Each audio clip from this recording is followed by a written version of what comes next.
কখনো ধারণা করে কোনো মন্তব্য করবেন না, ধারণা করে কারো ব্যাপারে কিছু বলতে যাবেন না, নিজের তাৎক্ষণিক সুবিধা ভোগ করার জন্য কারোর পিছনে পড়িয়েন না। তার কতটুকু ক্ষতি হবে সেইটা পরে, আপনার কতটুকু ক্ষতি হবে সেইটা আগে।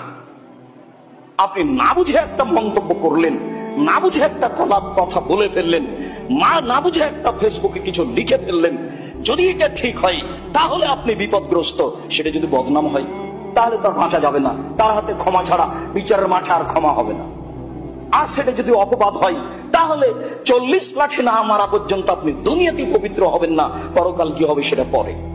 খুব কঠিন ব্যাপার, যার কারণে আল্লাহ তাআলা বলছেন কখনো যে বিষয়ে তোমার কিছু জানা নাই সেই বিষয়ের পিছনে পড়ো না।